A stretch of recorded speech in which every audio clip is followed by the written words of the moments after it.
మీ ఘనమైన నామాన్ని బట్టి మీకు వందనాలు చెల్లించుకుంటున్నాం. మా బ్రతుకులో మీరు ప్రసాదించిన అమూల్యమైన ఘట్టానికి మేము చేరుకోగలిగాం. మీ కృపతో, మీ దయతో ఈ భూమి మీద ఒక జీవితాన్ని కలిగి జీవిస్తున్నాము, చెల్లిస్తున్నాము.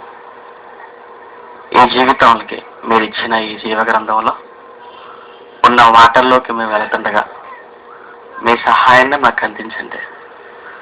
అనేకమైన ఆత్మీయమైన సంగతులను మాకు తెలియపరచండి.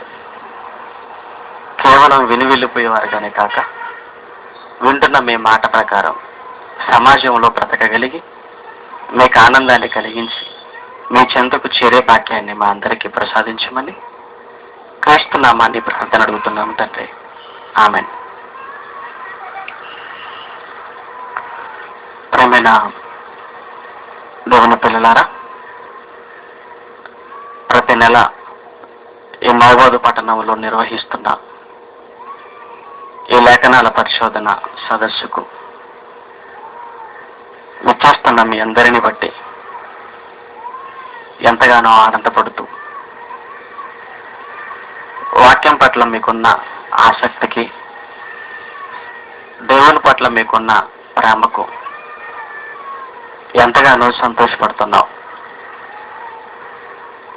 ప్రేమైన దేవుని పిల్లలారా, ఈ భూమి మీద జరుగుతున్న కార్యక్రమాలు అన్నీ ఇన్ని కావన్న సంగతి మనకు తెలుసు. విశేషం ఏంటంటే, ఈ భూమి మీద మనిషి ఏ కార్యక్రమాన్ని చేపట్టినా అది తన కొరకే తప్ప దేవుని కొరకు మాత్రం కానిది. ఒక కుటుంబంలో మనొక కార్యక్రమాన్ని నిర్వహిస్తున్నామంటే అది మన కుటుంబానికి సంబంధించినదే, మన బంధుమిత్రులకు సంబంధించినదే, మన రక్త సంబంధికులకు సంబంధించినది. జరిగే ఆ కార్యక్రమంలో మన గురించి, మన పిల్లల గురించి, మన బంధువుల గురించి మాట్లాడుకోవటమే ఉండటం జరుగుతుంది. అంతేకాక ఒక రాజకీయ నాయకుడు వచ్చినా అతడు వచ్చాడన్న ఆ సమయాన్ని పురస్కరించుకొని, ఆ సందర్భాన్ని పురస్కరించుకొని ఒక ప్రత్యేకమైన కార్యక్రమాన్ని ఏర్పాటు చేయటం, చేసిన ఆ కార్యక్రమంలో కూడా అతడు మాట్లాడేది కూడా ప్రజలను ఉద్దేశించే, అతడు ఆలోచించేది కూడా ప్రజల గురించే. అంటే జరుగుతున్న ప్రతి కార్యక్రమం ఈ 60 ఏళ్ల జీవితాన్ని భూమి మీద కలిగిన ఈ మానవాళి తమ గురించే తప్ప ఏ కార్యక్రమంలో కూడా కన్న తండ్రిని గురించి ఆలోచించాలన్న ఆలోచన లేకపోవటం అనేది మనం చూస్తూ ఉన్నాం. కానీ ప్రేమైన దేవుని పిల్లలారా, ప్రతి నెలలో జరుగుతున్న ఈ కార్యక్రమంలో మనం ఆలోచించేది మన గురించి కాదు, మనం మాట్లాడుకునేది మన సమస్యల గురించి కాదు, మనం మాట్లాడుకునేది మన కుటుంబ వ్యవహారాల గురించి అంతకంటే కాదు. మనమంతా వివిధ ప్రాంతాల నుంచి ఈ చోటికి చేరింది కేవలం సాక్షాత్తు దేవుని గురించి ఆలోచించడానికే తప్ప మరో ఉద్దేశం కాదన్న సంగతి మనకు తెలిసింది. అందుకే ఈ భూమి మీద దేవుని గురించి ఆలోచింపచేసే లేదా ఆలోచించే కార్యక్రమాలంటే దేవుడికి చాలా సంతోషం. అంతా కలుసుకుని వారి గురించి వారు మాట్లాడుకుంటారు. కానీ అంతా ఒక చోటికి చేరిన మనం ఈరోజు ఆలోచించుకునేది, మాట్లాడేది మన గురించి కాదు, దేవుని గురించి. అందుకే దేవుడు కూడా ఎంతో ఆశతో ఈ భూమి మీద ఉన్న మానవాళిని తేరి చూడటం, వారి కొరకు కనిపెట్టడం అనేది పరలోకం నుండి జరుగుతుంది. ఎందుకంటే ఏ ఇద్దరు కలిసినా, ఏ ముగ్గురు కలిసినా ఆయన గురించి మాట్లాడుకోవాలన్న ఆశ ఆయనకుందట. అందుకే ఈ విషయాన్ని లేదా ఈ యొక్క ప్రస్తావనను పాత నిబంధనలో మలాకి అనే ప్రవక్త దేవుని యొక్క ఉద్దేశాల గురించి మాట్లాడుతూ దేవుని యొక్క మనసులో ఉన్న ఆశ ఎలాంటిదో అన్న విషయాన్ని ఆయన వ్రాస్తూ 3వ అధ్యాయం 16వ వచనంలో ఒక మంచి మాటను ఆయన పలకటం జరిగింది. మలాకి గ్రంథం 3వ అధ్యాయం 16వ వచనం. అప్పుడు యెహోవా యందు భయభక్తులు గలవారు యెహోవా యందు భయభక్తులు గలవారు ఒకరితో ఒకరు మాటలాడుకొనుచుండగా యెహోవా చెవియొగ్గి ఆలకించెను. యెహోవా చెవియొగ్గి ఆలకించెను. ఎప్పుడు? యెహోవా యందు భయభక్తులు గలవారు ఒకరితో ఒకరు మాట్లాడుకోవటం అనేది నిజంగా పరలోకంలో ఉన్న దేవుణ్ణి ఆలోచింపచేసేది, పరలోకంలో ఉన్న దేవుణ్ణి వినేటట్టుగా చేసేది. ఈరోజు మనమంతా కూర్చొని మాట్లాడుతున్న ఈ మాటలను సాక్షాత్తు పరలోకంలో ఉన్న దేవుడు చెవియొగ్గి వింటున్నాడన్న సంగతి ఆలోచిస్తే నిజంగా ఆశ్చర్యపడ్డే. ప్రపంచంలో ఎంతో మంది ఎన్నో మాటలు మాట్లాడుతున్నారు, కానీ అవేవి దేవుడు పట్టించుకోడు. కానీ ఇక్కడ కూర్చొని మనం మాట్లాడే ప్రతి మాట దేవుని గురించి, మనం ఆలోచించే ప్రతి ఆలోచన సాక్షాత్తు తండ్రి అయిన దేవుని గురించి. అందుకే ఆయన చెవియొగ్గుతాడట, ఆయన మన మాటలు వింటాడట, ఆయన మనం ఆలోచించే ప్రతి ఆలోచనను ఆయన స్వీకరిస్తాడట. అదే చెప్తున్నాడు. ఇంకా చూడండి, కిందకి వెళ్ళేసరికి ఏమంటున్నాడు? మరియు యెహోవా యందు భయభక్తులు కలిగి ఆయన నామమును స్మరించుచూ ఉండువారికి, ఆయన యందు భయభక్తులు కలిగి ఆయన నామమును స్మరించుచూ ఉండువారికి జ్ఞాపకార్థముగా ఒక గ్రంథము ఆయన సముఖమునందు వ్రాయబడెను అన్నాడు. ఆయన సముఖమునందు వ్రాయబడెను. ఆయన వ్రాసుకుంటున్నాడట. అంటే ఈ జరుగుతున్న ఈ సదస్సుకు ఎంతమంది వచ్చారు? అంతమంది వచ్చారు. ఏ ఏ ప్రాంతాల నుంచి వచ్చారు? ఎంత కష్టంతో వచ్చారు? ఎన్ని కష్టాల నుంచి వచ్చారు? ఇవన్నీ సాక్షాత్తు పరలోకంలో ఉన్న దేవుడు తన సముఖమందున్న గ్రంథంలో వ్రాసుకుంటున్నాడటండి. ప్రేమైన దేవుని పిల్లలారా, ఈ సదస్సు సామాన్యమైనది కాదు. జరుగుతున్న ప్రతి సెమినార్ సాక్షాత్తు పరలోకమందున్న దేవుణ్ణి ఆనందపెట్టేది, సాక్షాత్తు పరలోకమందున్న దేవుణ్ణి ఎంతగానో ఉప్పొంగించేదంటే ఈ సదస్సు అనేది.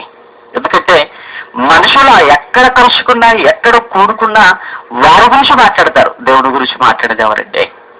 ఎవరు మాట్లాడతారు చెప్పండి? ఎవరైనా కలిసారు అనుకోండి, ఎవరి మీరు బాగున్నారా, మీ పిల్లలు బాగున్నారా అంటారు. దేవుడు బాగున్నాడా, దేవుడు ఎలా ఉన్నాడు అని ఎవరైనా అడుగుతారా? ఎవరు అడగరండి. దేవుడు ఎలా ఉన్నాడంటే ఎవరు అడగరు. పిల్లలు ఎలా ఉన్నారంటే, మా పెద్దవాడు ఎలా ఉన్నాడు, మా చిన్న కూతురు ఎలా ఉంది, ఏం చదువుతుంది, సీట్ వచ్చిందా, ర్యాంక్ వచ్చిందా, ఇవి అడుగుతారే తప్ప దేవుడు ఎలా ఉన్నాడు, ఆయన ఏం చేస్తున్నాడు, ఆయన మనకి ఏం చెప్పాడు, ప్రస్తుతానికి దేవుడు పరిస్థితి ఏంటని ఒకరొకరు ఎదురుపడ్డప్పుడు, ఒకరినొకరు కలుసుకున్నప్పుడు దేవుడి గురించి మాట్లాడుకునే వాళ్ళు ఎంతమంది చెప్పండి? ఆఖరికి దేవాలయాలు అని పిలువబడుతున్న ఆ దేవాలయంలోకి వెళ్ళిన దేవుడి గురించి మాట్లాడుకునేవారు తక్కువ. తెలుసండి, ఆదివారం ఆరాధన కలుపుతుంటారు, వెళ్ళి ఆ ఆరాధనలో దేవుడి గురించి మాట్లాడుకోవటం తక్కువటే. వీళ్ళ గురించి మాట్లాడుకోవటమే. ఎక్కడ ఎవరండి దేవుడి గురించి మాట్లాడేది చెప్పండి? ఎక్కడ ఎవరు మాట్లాడుతున్నారు దేవుడి గురించి? అందుకే ఆయన పరలోకం నుండి తీరు చూస్తున్నాడు. ఎవరు మాట్లాడతారు నా గురించి, ఎవరు ఆలోచిస్తారు నా గురించి? ప్రేమైన దేవుని పిల్లారా, దేవుని గురించి మాట్లాడటం అనేది, దేవుని గురించి మాట్లాడుకునే కార్యక్రమం అనేది ఎప్పుడూ మీ దృష్టికి చిన్నదిగా మాత్రం ఆలోచించకండి. అది చాలా ఉన్నతమైన కార్యక్రమం. ఎందుకంటే జరుగుతున్న ఈ యొక్క సెమినారు లేదా ఈ సదస్సు సాక్షాత్తు పరలోకమందున్న కన్న తండ్రి మనసును దోచేదండి, ఆయనను ఆనంద పెట్టేదండి. దేవుడికి ఆనంద పెట్టే కార్యక్రమం భూమి మీద ఏదైనా ఉందంటే అది మన ఇంట్లో 21 చేసుకున్నప్పుడు సంతోషపడ్డా, ఆయన మన పెళ్లి జరిగినప్పుడు సంతోషపడ్డాం, మన పెళ్లిలో చేసుకున్నప్పుడు సంతోషపడ్డాం. ఈ భూమి మీద దేవుడు ఆనందపడే క్షణం ఒకటేనండి. ఈ భూమి మీద దేవుడు ఆనందపడేది ఒకే ఒక కార్యక్రమం, అదే ఈ లేఖనాల పరిశోధన కార్యక్రమం లేదా సువార్త కార్యక్రమం. ఈ కార్యక్రమాన్ని మించి మనం ఎన్ని కార్యక్రమాలు చేసుకున్నా ఆ కార్యక్రమాలను బట్టి దేవుడికి ఆనందం లేదు, ఆనందం ఉండదు. ఎందుకంటే దేవుడు ఎప్పుడు ఆనందపడతానన్నాడు? దేవుడు ఎప్పుడు సంతోషపడతానని చెప్పాడు బైబిల్లో? ఎప్పుడు సంతోషపడతానన్నాడు? లూకా సువార్త 15వ అధ్యాయం.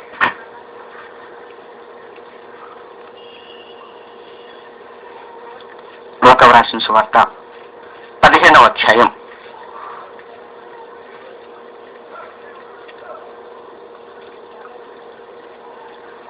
9వ వచనం. లూకా రాసిన సువార్త 10వ వచనం చదవండి. లూకా సువార్త 15వ అధ్యాయం 10వ వచనం. అటువలే మారు మనసు పొందు ఒక్క పాప విషయమై దేవుని దూతల ఎదుట సంతోషము కలుగునని మీతో చెప్పుచున్నాను. దేవుడు సంతోషపడతానంటున్నాడు. ఎప్పుడట? ఒక పాపి మారినప్పుడు. ఒక పాపి మారినప్పుడు పరలోకంలో ఉన్న దేవుడు సంతోషపడతాడు. ఒక పాపి మారితే దేవుడికి సంతోషం. అంటే ఒక పాపి మారినప్పుడు దేవుడు సంతోషపడతాడన్నది బైబిల్లో మనం చూస్తే, మరి ఇంతకీ ఒక పాపి ఎప్పుడు మారుతాడు? ఒక పాపి మారటం దేవుణ్ణి సంతోషపెట్టడం. ఒక పాపి మారినప్పుడు దేవుడు సంతోషపడతాడు. ఒక పాపి మారాలంటే ఇంట్లో 21 చెప్తే మారతాడా పాపి? మన పెళ్లి చేసుకుంటే మారతాడా? పుట్టినరోజు చేసుకుంటే మారతాడా? ఏం చేస్తే మారతాడండి ఒక పాపి? ఒక పాపి మారాలంటే వాక్యం వినాలి. వినటం వలన విశ్వాసం అన్నాడు. వినటం వలన విశ్వాసం. అంటే ఒక పాపి మారాలి అంటే వాక్యం వినాలి. వాక్యం వినాలి అంటే సభ జరగాలి. వాక్యం వినాలి అంటే సభ జరగాలి, లేదా సదస్సు జరగాలి. అంటే వాక్యం ప్రకటింపబడినప్పుడే పాపి మారతాడు. వాక్యం ప్రకటింపబడటం అది సువార్త సభ అయినా, లేఖనాల పరిశోధన సదస్సు అయినా. అలాగే ఈ 2 కార్యక్రమాలు ఈ ప్రపంచంలో విరివిగా జరగాలి. ఇలా విరివిగా జరుగుతున్నప్పుడు పరలోకంలో ఉన్న కన్న తండ్రికి మహా ఆనందం అంటే. కనుక ప్రేమ దేవుని పిల్లలారా, మనం ఏదైనా కార్యక్రమం చేయాలనుకుంటే అది ఇలాంటి కార్యక్రమాలు చేయాలనుకోవాలంటే. మన కొరకు ఏ కార్యక్రమం చేసుకున్నా ఫలితం ఉండదు. మన పిల్లల కొరకు ఎన్ని కార్యక్రమాలు చేసినా ఉపయోగం ఉండదంటే. ఎన్ని కార్యక్రమాలు చేసినా మన కొరకు, మన పిల్లల కొరకు, మన కుటుంబీకుల కొరకు మనం ఎన్ని కార్యక్రమాలు చేసుకున్న దేవునికి సంతోషం లేదు. దేవుని కొరకు కార్యక్రమం చేస్తే తప్ప దేవుడికి సంతోషం ఉండదండి. అందుకేనండి పాపం ఇజ్రాయేల్ ఏ నెల ఆగటం లేదండి. ఏ నెలలో కూడా సదస్సు ఆగిపోకుండా జాగ్రత్త తీసుకుంటున్నాడు. ప్రతి నెల ఏర్పాటు చేయాలి. ప్రతి నెల సదస్సు పెట్టాలి. ఈ సదస్సులో దేవుని మాటలు వినిపించాలి. నన్ను కన్నా నా తండ్రికి ఆనందాన్ని కలిగించాలి. అందుకే కష్టమైన, నష్టమైన, అవమానాలైన, నిందలైన ఇవన్నీ తానే స్వయంగా భరించైనా వస్తున్న వారికి అన్ని వసతులు సమకూర్చి దేవుని మాటలు వినిపించాలన్న ఆలోచన కలిగే ప్రతి నెల ఈ లేఖనాల పరిశోధన సదస్సు మీ ముందుకు తీసుకొని వచ్చాడు. ప్రేమ దేవుని పిల్లారా, ఈ సదస్సుకు మీకు తెలుసు ప్రసంగాలు ఇక్కడ ఉండవు, తరగతులు ఇవన్నీ కూడా. ప్రసంగాలుగా బైబిల్ చెప్పే విధానం బైబిల్ ఓపెన్ యూనివర్సిటీలో లేదండి. తరగతులుగా బైబిల్ చెప్పే విధానం బైబిల్ ఓపెన్ యూనివర్సిటీలో మనం చూస్తుంటాం. అందులో భాగంగానే ప్రతి నెల ఒక 2 ప్రత్యేకమైన పాఠాలను కరపత్రికలో ముందుగానే మీ ముందుకు తీసుకొచ్చి ఆ 2 గురించి సవివరమైన వివరణ, విషయ విశ్లేషణతో వాక్యంలో నుండి మీ ముందు పెట్టడం అనేది జరుగుతూ ఉంది. అందులో భాగంగానే మరి ఈ నెల కోసం ఏర్పాటు చేసిన 2 పాఠాలలో మొదటి పాఠంగా ఉపవాసం అనగానేమి, దానిని ఎలా ఆచరించాలి అనే పాఠాన్ని మనం ఆలోచిద్దాం. ఉపవాసం అనగానేమి, దానిని ఎలా ఆచరించాలి, లేదా ఏది దేవునికి ఇష్టమైన ఉపవాసం, ఏది దేవునికి ఇష్టమైన ఉపవాసం. ప్రేమల దేవుని పిల్లారా, ఉపవాసం అనే ఈ పదం లేదా ఈ మాట క్రైస్తవ్యానికి చాలా సుపరిచితమైనటువంటి మాట. ఈరోజు చాలా మంది మరి ఈ దినాలు ఉపవాస దినాలుగా ఆచరించడం అనేది కూడా మనకు తెలుసు. ఈ దినాలు ఉపవాస దినాలు అంటున్నారు, లేదా శ్రమల దినాలు. ఈ శ్రమల దినాల్లో ఈ 40 దినాలు మనం ఉపవాసం ఉండాలి. ఉపవాసం ఉండాలన్న ఆలోచన మంచిది. కాబట్టి ఉపవాసం ఉండాలి దేవుని కోసం, దేవుని కొరకు ఉపవాసం ఉండాలన్న ఈ ఆలోచన చాలా మంచిదంటే. కాకపోతే దేవుడు ఉండమన్నట్టుగా ఉంటే ఇంకా మంచిది. ఉపవాసం ఉండటం మంచిది. అయితే ఉపవాసం ఎలా ఉండాలి? మనకిష్టమైనట్టుగా ఉండకూడదు. ఉపవాసం ఉండటం మంచిది. అయితే ఈ ఉపవాసం మనకి ఇష్టమైనట్టుగా మాత్రం ఉండకూడదు. మరి ఎవరికి ఇష్టమైనట్టుగా ఉండాలి? దేవునికి ఇష్టమైనట్టుగా ఉండాలి. దేవునికి ఇష్టమైనట్టుగా ఉండాలి. ఎందుకంటే దేవుని కొరకు అనుకున్నప్పుడు మరి ఆయనకి ఇష్టమైనట్టుగా ఉండాలి కదా. ఉపవాసం దేవుని కొరకు అనుకుంటున్నప్పుడు దేవునికి ఇష్టమైనట్టుగా ఉండాలి. అందుకే ఈ రోజు ఉపవాసం చాలా మంది ఉండటం మనం చూస్తున్నాం. అయితే ఈ ఉపవాస విధానాలు, ఈ ఉపవాస పద్ధతులన్నీ కూడా నిజంగా బైబిలుకు అనుకూలంగా, బైబిలుకు దగ్గరగా ఉన్నాయా?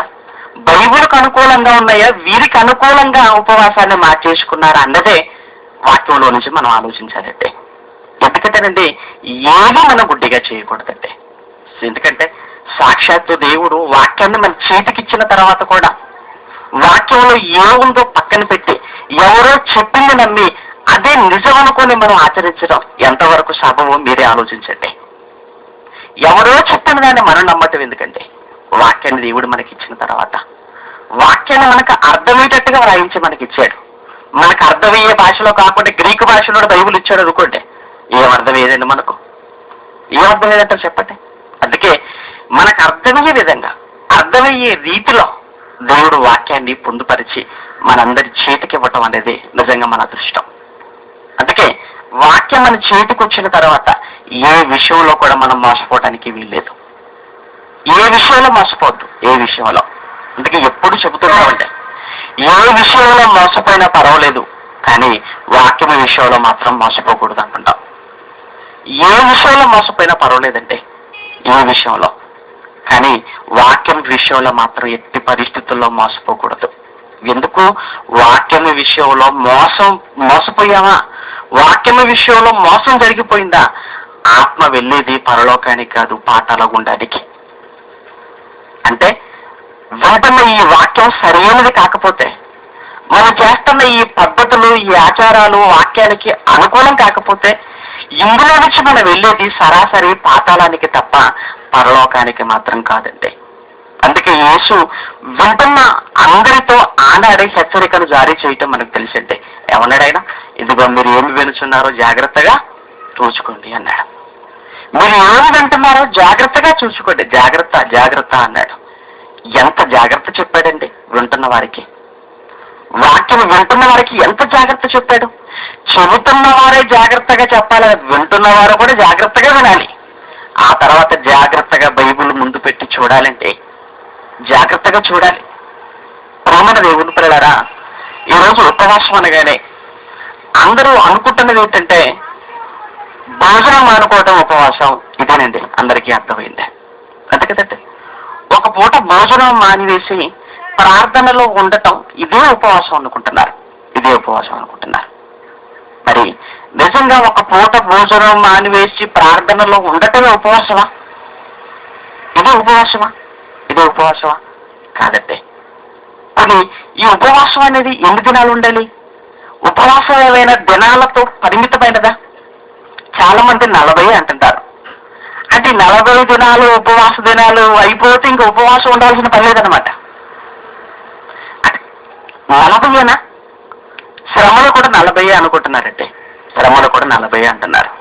ప్రేమైన దేవుని పిల్లలారా, శ్రమలు క్రైస్తవ జీవితానికి 40 అని ఒక సంఖ్యను ఫిక్స్ చేసేసారంటే, కానీ క్రైస్తవ జీవితానికి 40 రోజులు శ్రమల రోజులు కాదు. క్రైస్తవ జీవితం అంతా శ్రమలమయవే. క్రైస్తవ జీవితం అంతా శ్రమలే. అందుకేమన్నాడు? ఎవడైనను క్రైస్తవుడైనందుకు ఏమనుభవించాలన్నాడు? బాధ. 1 పేతురు 4:16 వెళితే ఎవడైనను క్రైస్తవుడైనందుకు ఏమనుభవించాలి? బాధ. క్రైస్తవుడైనందుకు బాధ. అంటే ఈ శ్రమ అనేది ఎప్పుడు ఆరంభమైందంటే నువ్వు క్రైస్తవుడుగా అయిన ఆ క్షణాన్నే శ్రమ అనేది నీకు వచ్చేసింది. అంటే వాక్య ప్రకారంగా ప్రతి క్రైస్తవుడికి శ్రమల దినాలు ఎప్పుడు ఆరంభం అవుతున్నాయంటే క్రైస్తవుడుగా మారిన ఆ క్షణం నుంచి, అంటే బాప్తిస్మం తీసుకున్న ఆ రోజు నుంచి క్రైస్తవ జీవితంలో శ్రమల దినాలు స్టార్ట్ అయిపోయాయి. పాప అమాయకులు ఏమనుకుంటున్నారంటే పోయిన నెలలో స్టార్ట్ అయిపోయాయి, ఎప్పుడు 21 వస్తుందా అని ఎదురు చూస్తున్నారు. ఎందుకు? ఈ 21తో మా శ్రమలన్నీ పోతాయి, మా శ్రమలన్నీ పోతాయి. ఆ తర్వాత అన్ని సుఖాలే. ఏమండి? 21తో పోతాయి. ఎవరన్నారు 21తో పోతాయని? 21తో పోయేటి కాదు, నీ చావుతో పోయేటివి ఇవి. ఈ శ్రమలు 21తో పోయేటివి కాదు, నీ చావు రోజుతో శ్రమలు అయిపోతాయి. ఎప్పుడు స్టార్ట్ అయినాయి మరి? బాప్తిస్మం తీసుకున్న రోజులు స్టార్ట్ అయిపోయాయి, చావు రోజుతో ముగిసిపోతాయి. అందుకే ఏమన్నాడు? అంతము వరకు సహించిన వాడే రక్షింపబడును. అంతము వరకు సహించిన వాడే అన్నాడంటే, అంతము వరకు సహించమన్నాడంటే శ్రమలు ఎప్పటి వరకు ఉంటాయన్నమాట? అంతము వరకు ఉంటాయి. అంటే బాప్తిస్మంతో ఆరంభమైన ఈ శ్రమలు నీ జీవితంలో చావు రోజుతో ముగిసిపోతాయి. ఈ మధ్యకాలం అంతా శ్రమలు, మధ్యకాలం అంతా శ్రమలు. మరి చాలా మంది ఏమనుకుంటున్నారంటే, ఈ 40 ఎందుకు పెట్టారంటే, ఈ 40 ఎందుకు పెట్టారంటే, యేసుక్రీస్తు 40 రోజులు కదా, యేసుక్రీస్తు 40 రోజులు శ్రమ పడ్డాడు కదా, యేసుక్రీస్తు 40 రోజులు ఉపవాసం ఉన్నాడు కదా, అందుకే మేము కూడా 40కి ఫిక్స్ అయిపోతాము అనుకుంటున్నారు. కాబట్టి యేసుక్రీస్తు 40 రోజులు శ్రమ పడ్డాడా? చాలా మంది యేసుక్రీస్తు 40 రోజులు ఉన్నాడు కనుక మేము ఉంటామంటున్నారు.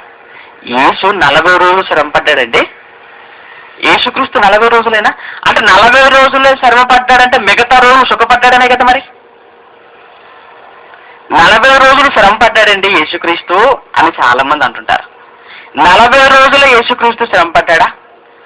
మళ్ళీ మోషే కూడా 40 రోజులే కదండి అని మళ్ళీ మోషేని చూపిస్తారు. ఏమండి, మోషే 40 రోజులు శ్రమ పడ్డాడా? ఆ ఇశ్రాయేలు దుర్మార్గులు, కఠినులు, భయంకరులు, వాళ్ళని పాలుతెరులు ప్రవహించి దేశానికి నడిపించింది 40 రోజులు కాదు, 40 సంవత్సరాలు శ్రమ పడ్డాడు వాళ్ళతో. 40 సంవత్సరాలు శ్రమ పడ్డాడు వాళ్ళతో. యేసుక్రీస్తు కూడా శ్రమ పడింది 40 రోజులే కాదంటే మరి ఎన్ని రోజులు శ్రమ పడ్డాడు యేసుక్రీస్తు తెలుసా? ఎన్ని రోజులు శ్రమ పడ్డాడట? హెబ్రీ పత్రిక 5:7కి వెళ్తే, హెబ్రీ పత్రిక 5వ అధ్యాయం 7వ వచనంలో,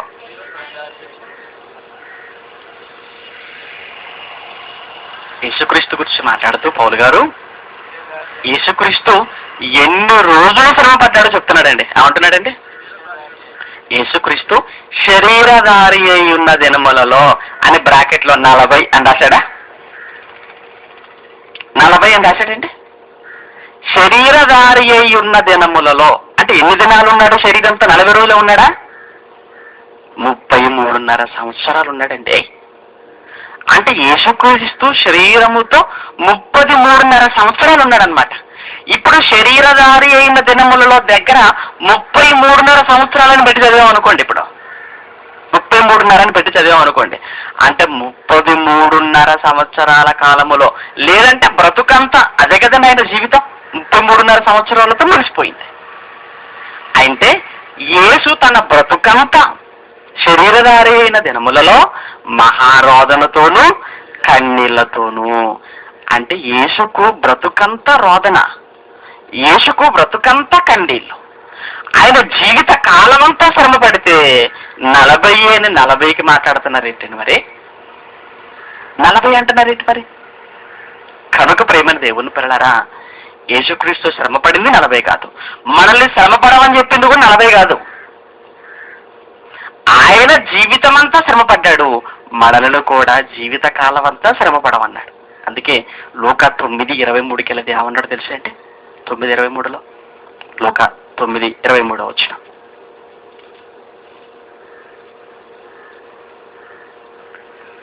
లూకా వ్రాసిన సువార్త 9వ అధ్యాయం 23.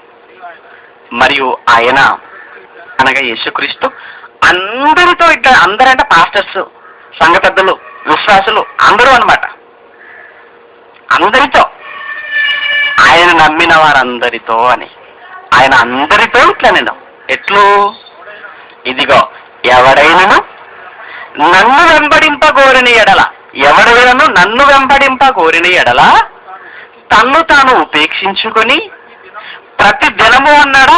సంవత్సరం 40 రోజులే అంటున్నాడా? ప్రతిదినమా?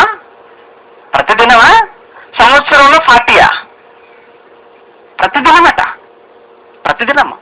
ఎవడైనను నన్ను వెంబడింపగోరుని ఎడల, ప్రతిదినము, ప్రతిదినము అన్న మాట అండర్లైన్ చేసుకోవాలి.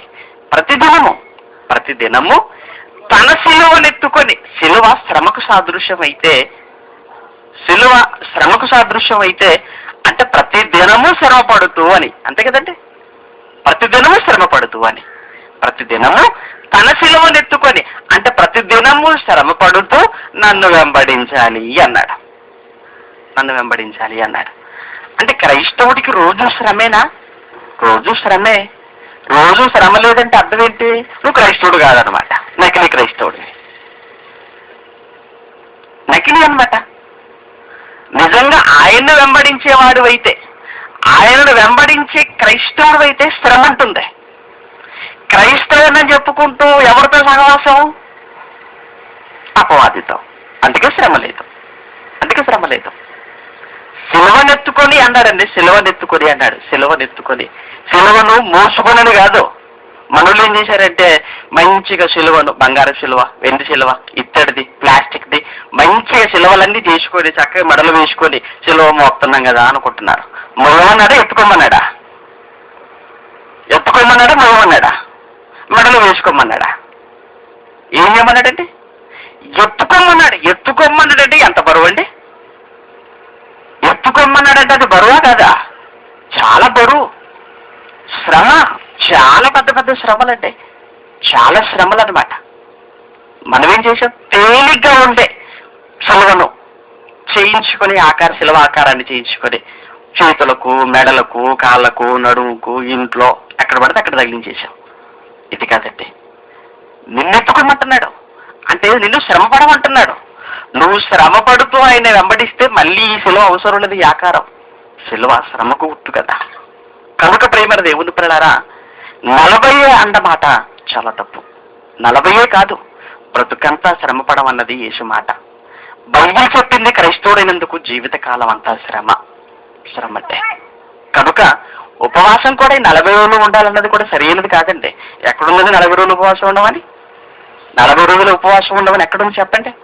లేదా మీకు కష్టం వస్తే ఉపవాసం, మీ అవసరానికి ఉపవాసం, లేదా మరికొంతమంది వారాలకు ప్రత్యేకించి ఉపవాసాలు ఉండేవాళ్ళు, మరికొంతమంది సంవత్సరం అంతా మంగళవారం ఉపవాస దినం అనేవాళ్ళు కొంతమంది, శుక్రవారం ఉపవాస దినం అనేవాళ్ళు కొంతమంది, శనివారం ఉపవాస దినం అనేవాళ్ళు కొంతమంది. ఇది ఎక్కడదండి? మంగళవారం ఉపవాసం ఉందా బైబిల్లో? శుక్రవారం ఉపవాస దినం ఉందా? శనివారం ఉపవాస దినం ఉందా? ఏమీ లేదు కదండి. అంటే ఉపవాసం అనేది దినాలకు సంబంధించింది కాదు. ఉపవాసం అనేది కొన్ని దినాలు ఉంటే సరిపోతుంది అనటానికి కూడా బైబిల్ ఆధారం ఏవి లేనట్టుగానే మనకు కనబడుతుంది. అయితే మరి ఉపవాసం ఎలా ఉండాలి? ఉపవాసం ఎలా ఉండాలి? ఏది ఉపవాసం? ఏది ఉపవాసం? ప్రేమ దేవుని పిల్లలారా, ఎప్పుడు కూడానండి, ఎప్పుడు కూడా మనం ఏదైనా దేవుని కొరకు చేయాలనే ఆలోచన మనకు కలిగినప్పుడు, దాని వలన మనకు ప్రయోజనం కాదు, దేవునికి ప్రయోజనం. మనం ఏదైనా పని చేయాలనుకున్నప్పుడు, ఏదైనా కార్యక్రమం తలపెట్టాలనుకున్నప్పుడు దానివల్ల దేవుడికి ఎక్కువ ఉపయోగం కలగాలి, దేవుడికి ఉపయోగం కలగాలి తప్ప ఇప్పుడు మనకు అనుకూలంగా ఏది చేసుకోవడానికి వీల్లేదంటే. ఏ విషయంలోనైనా మనకు అనుకూలంగా ఎప్పుడు మనం ఉండకూడదు. దేవునికి అనుకూలమా కాదా అని ఆలోచించాలి. దేవునికి అనుకూలమైనది ఏంటో మనం ఆలోచించాలి. కాబట్టి ముందుగానే చెప్పాను మీకు, దేవుని సంతోషపెట్టాలి. దేవుడు సంతోషపడేది ఈ ప్రపంచంలో కేవలం ఒకే ఒక కార్యక్రమాన్ని బట్టి అని చెప్పాను ముందుగానే. అది ఏ కార్యక్రమం? అది సువార్త కార్యక్రమం బట్టి. ఆయన సంతోషపడేది నువ్వు ఉపవాసం ఉన్నప్పుడు సంతోషపడతాను అనలేదండి. ఒక పాపి మారినప్పుడు సంతోషపడతానన్నాడు. ఒక పాపి మారినప్పుడు సంతోషం అన్నాడు. ఒక పాపి మారితే సంతోషం ఆయనకి. నువ్వు ఉపవాసం ఉంటే నాకు చాలా ఆనందం అనలేదు ఆయన. నువ్వు ఉపవాసం ఉంటే సంతోషం అనలేదు. నువ్వు కన్నీటి ప్రార్థన చేస్తే నాకు సంతోషం అనలేదు. ఆయన సంతోషపడేది ఒక పాపి మారినప్పుడు. అంటే మనం ఏదైనా చేస్తున్నామంటే దాని వలన దేవునికి ఆనందం కలగాలి, దేవునికి సంతోషపెట్టాలి, దేవునికి ఆనందం కలిగేటట్టుగా మనం ఏదైనా చేయాలి. ఎప్పుడు మనకు అనుకూలంగా మనం ఆలోచించుకోవడానికి వెళ్ళలేదు. ఇక పాత నిబంధనలోకి వెళితేనండి ఉపవాసాలు ఉన్నట్టుగా మన బైబిల్లో చూస్తాం. పాత నిబంధనలో ఉపవాసము ఉన్నవారు వాళ్ళ స్వప్రయోజనం కోసం కాదండి ఉపవాసం. ఒకనొక సమయంలో ఎస్తేరు కాలంలో ఉపవాసం మనం చూస్తామండి. అక్కడ మొర్దెకై యూదులందరికీ ప్రకటించేశాడు ఉపవాసం ఉండాలి, మనం అంతా ఉపవాసం ఉండాలని. అక్కడ వారంతా ఉపవాసం ఉండటం మనం చూసామండి. వారు ఎలా ఉపవాసం ఉన్నారని మనం చూస్తే వాళ్ళంతా కూడా రండి గోనె పట్ట కట్టుకొని బూడ్డు దొర అంతా కూడా రాసుకొని ఉపవాసం ఉన్నట్టుగా మనం చూసామండి. ఇక వారు ఉపవాసములో నిద్ర లేదు, వారు ఉపవాసంలో ఆహారం లేదండి. నిద్ర ఆహారాలకు దూరం అయిపోయి ఉపవాస దీక్ష పూనుకోవటం మనకు తెలుసు. ఇక దేవుడే ఉపవాసం ఉన్నామని చెప్పడానికి కూడా బైబిల్ ఆధారం ఎక్కడ? దేవుడే మీరు డైరెక్ట్ గా వచ్చి మీరు ఉపవాసం ఉండాలని ఎక్కడ చెప్పలేదండి. దేవుడు ఉపవాసం మీరు ఉండండి అని దేవుడు చెప్పలేదండి. ఎందుకంటేనండి ఉదాహరణ మనం చూద్దామండి. మనం కూడానండి ప్రభుత్వం ఎప్పుడైనా ప్రజలకు వ్యతిరేకమైన చట్టం ఏదైనా చేసినప్పుడు ప్రజలు ఏం చేయటం అలవాటు అంటే వెంటనే ఆమరణ నిరాహార దీక్ష చేయటం అనేది ప్రజలకు అలవాటు. లేదా ప్రభుత్వ ఉద్యోగులకు వ్యతిరేకమైనది ఏదైనా ప్రభుత్వ జీవో జారీ చేస్తే దాన్ని వెంటనే వెనక్కి తీసుకోవడం కోసమని ప్రభుత్వ ఉద్యోగులంతా కలిసికట్టుగా నిరాహార దీక్ష చేయటం అనేది మనం చూస్తుంటామండి. అంటే స్ట్రైక్ చేస్తుంటారు. ఈ స్ట్రైక్ ఎలా చేయాలో అనేది ప్రభుత్వాన్ని అడిగి చేస్తారా వీళ్ళు చేసేవాళ్ళు? కానీ ప్రభుత్వం మీరు స్ట్రైక్ చేస్తే మేము తగ్గించేస్తామని ప్రభుత్వం అంటదా? మీరు స్ట్రైక్ చేస్తే మేము తగ్గిస్తామని ప్రభుత్వం అనదు. చేసే వీళ్ళు కూడా ప్రభుత్వాన్ని ఎలా మేము స్ట్రైక్ చేయాలని వీళ్ళు కూడా అడగరు. వీళ్ళే నిరాహార దీక్ష చేసే వీళ్ళే ఆలోచిస్తారు మనం ఎలా చేస్తే దీక్ష ఎలా చేస్తే ప్రభుత్వం దిగొస్తుంది మన దగ్గరకు. నీరు తాగటం మానేద్దామా? భోజనం తినటం మానేద్దామా? నిద్రకు దూరం అయిపోదామా?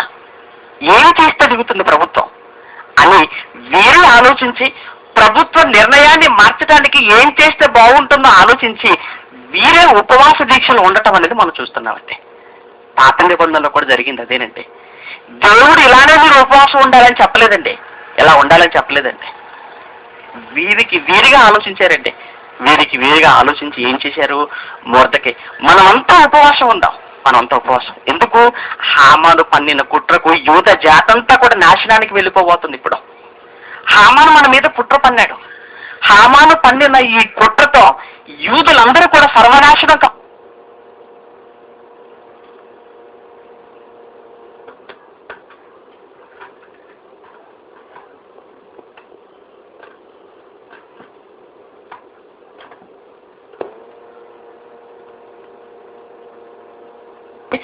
ఒకనాడు యూద జాతిని నాశనం చేయాలన్నా ఆనాటి హామాను ఆలోచనలు తలకిందులు చేయటానికి వీళ్ళంతా కూడా ఉపవాసం ఉండటం అనేది మనం చూసామంటే ఆ తర్వాత వారు ఉపవాసానికి ప్రతిఫలంగా యూద జాతి అంతా కూడా కాపాడబడటం అనేది మనం చూసాం.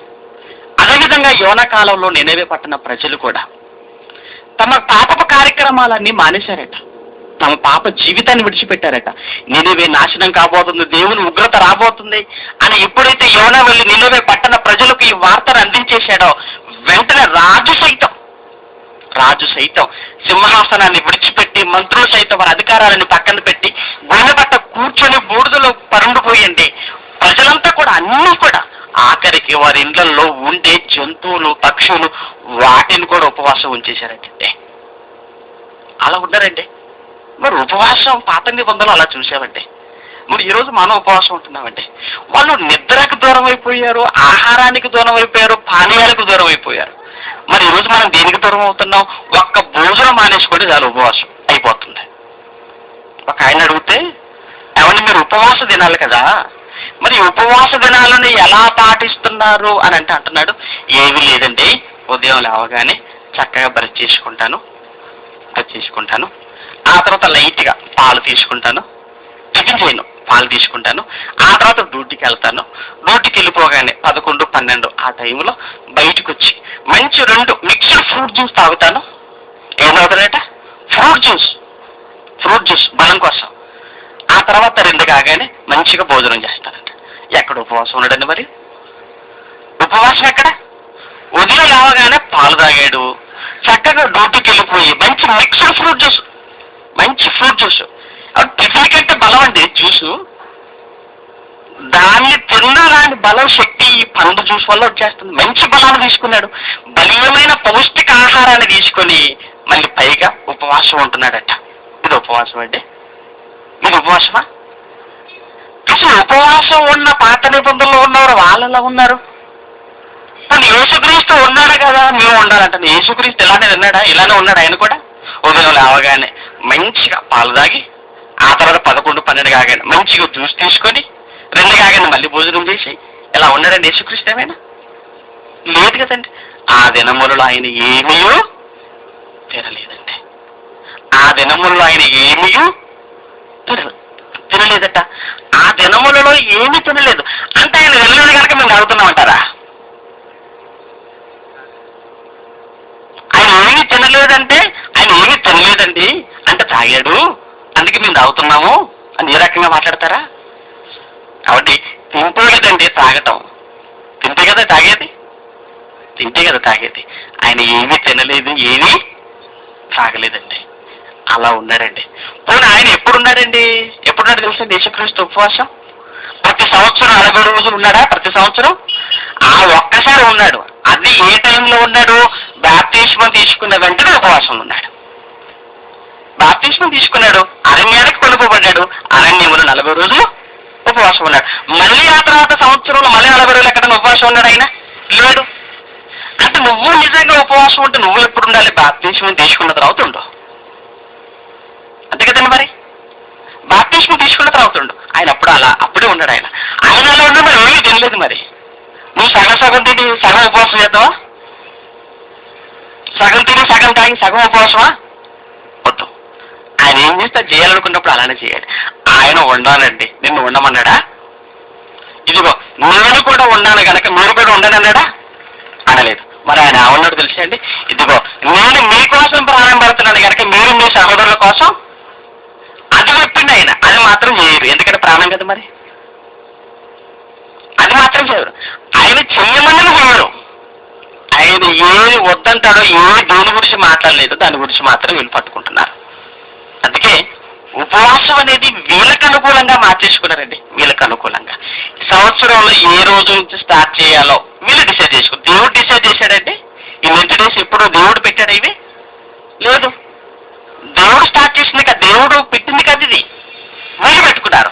అంటే ఎప్పుడు ఉండాలో వీళ్ళు నిర్ణయించుకున్నారు, ఎలా ఉండాలో వీళ్ళు నిర్ణయించుకున్నారు. కాబట్టి ఎప్పుడు ఉండాలో, ఎలా ఉండాలో, ఏ రోజుతో ముగించుకోవాలో అంత వీళ్ళు నిర్ణయించుకోనంటే ఈ ఉపవాసం అంతా ఎవరికి ఇష్టంగా ఉంటున్నారనమాట? వీళ్ళకి అనుకూలంగా మార్చేసుకున్నారు. వీళ్ళకి అనుకూలంగా మార్చేసుకున్నారు. పైగా వీళ్ళకి అనుకూలంగా మార్చుకునే ఉపవాసాన్ని దేవుడు పట్టించుకోకపోయేసరికి తిరిగి దేవుణ్ణి ఎలా ప్రశ్నిస్తున్నారో ఒకసారి పాత నిబంధనలోకి వెళ్ళి చూద్దామండి. యెషయా గ్రంథం 58వ అధ్యాయం.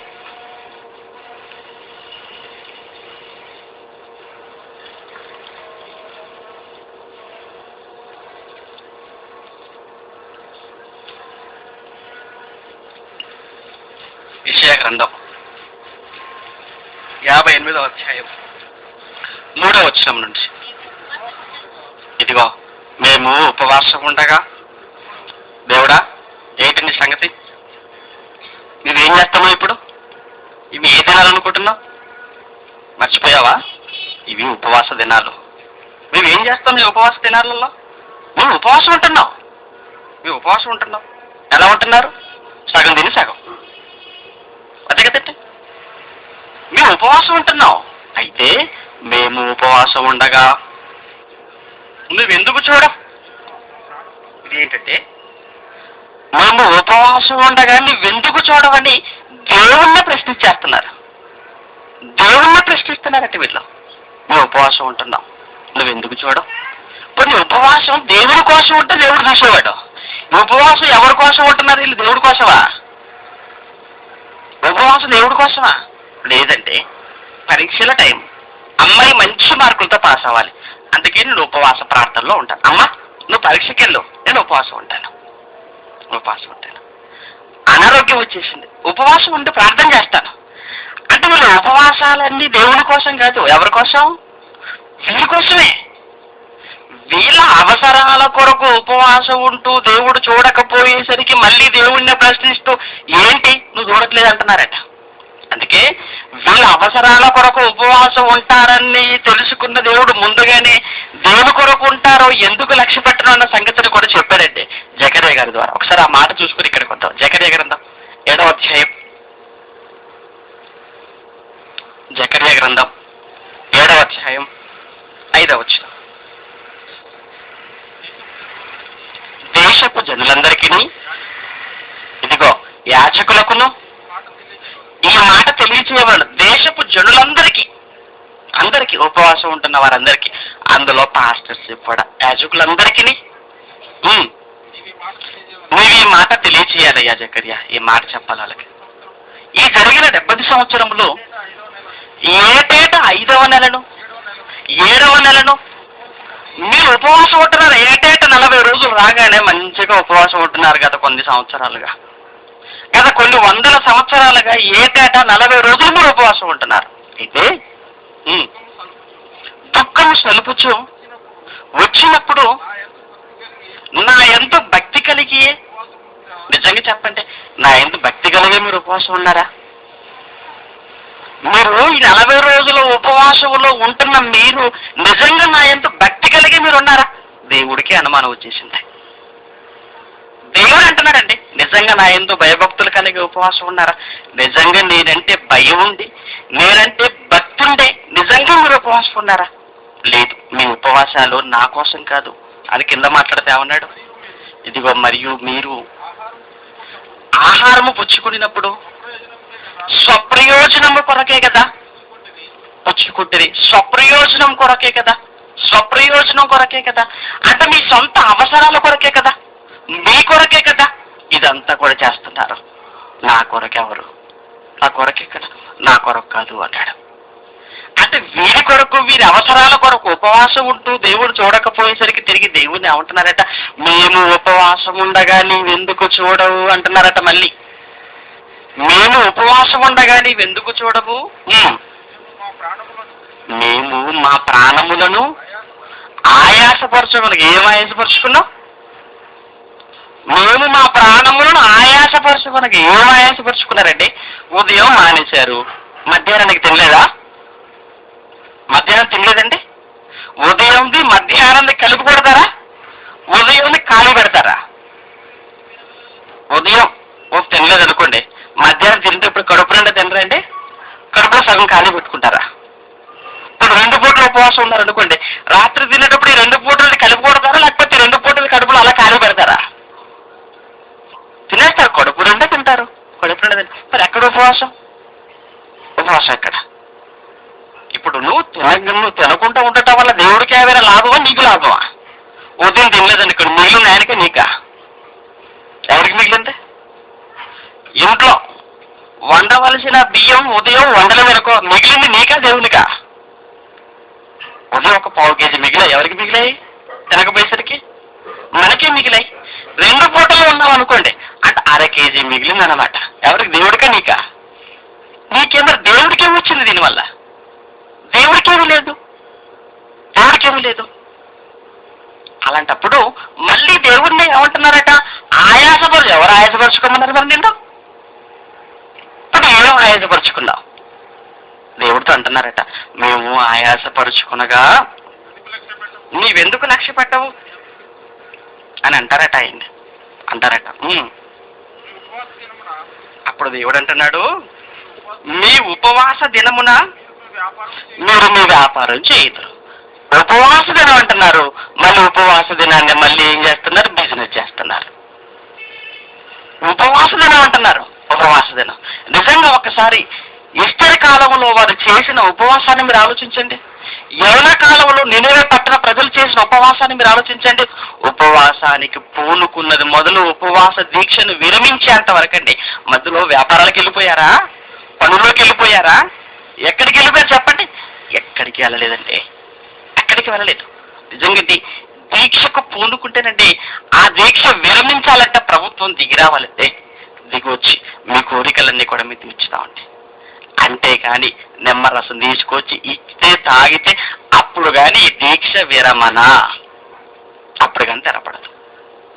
దీక్షలో ఉంటూ డ్యూటీలకు వెళ్ళిపోతూ పనులకు వెళ్ళిపోయాడు, అది దీక్ష ఎలా అవుతుందండి? స్ట్రైక్ ఎలా అవుతుందండి? అది స్ట్రైక్ అవుతుందంటారా? ఉపవాసం అవుతుందంటారా? అది కాదు కదండి. అలాంటప్పుడు ఏంటట?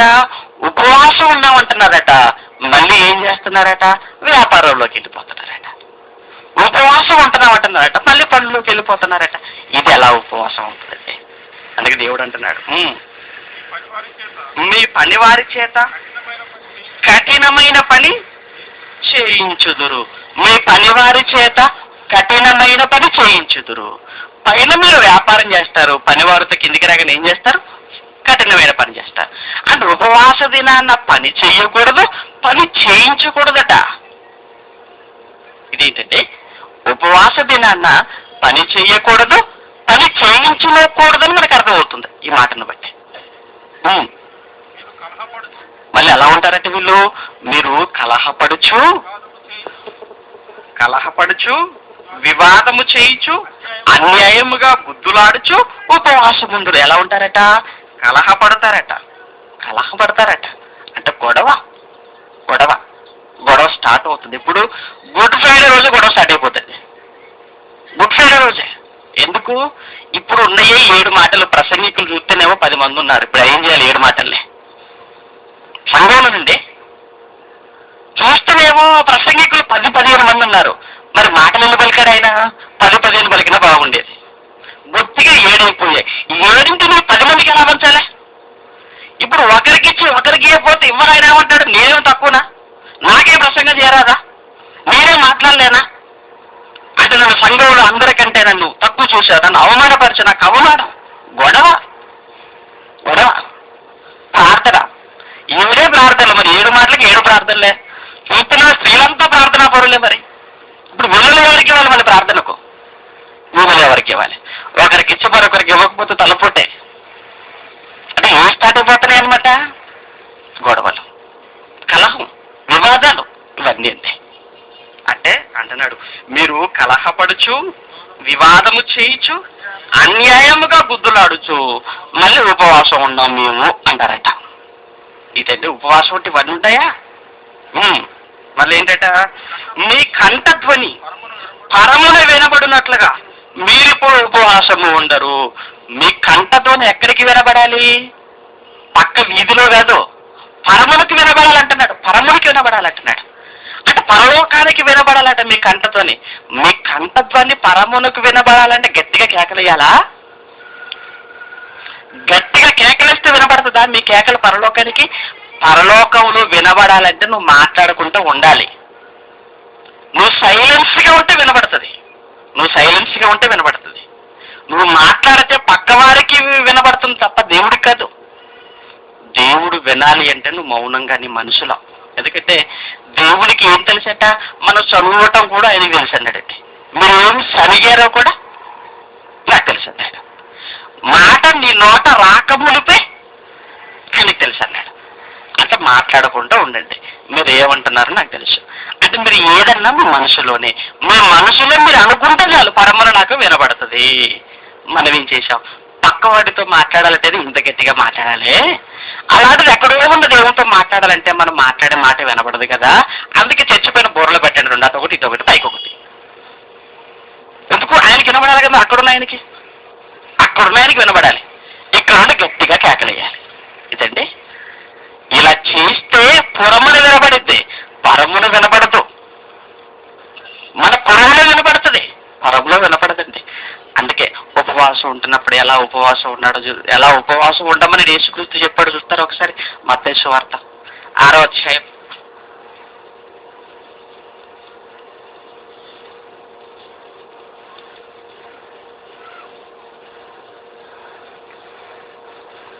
మత్తయి సువార్త 6వ అధ్యాయం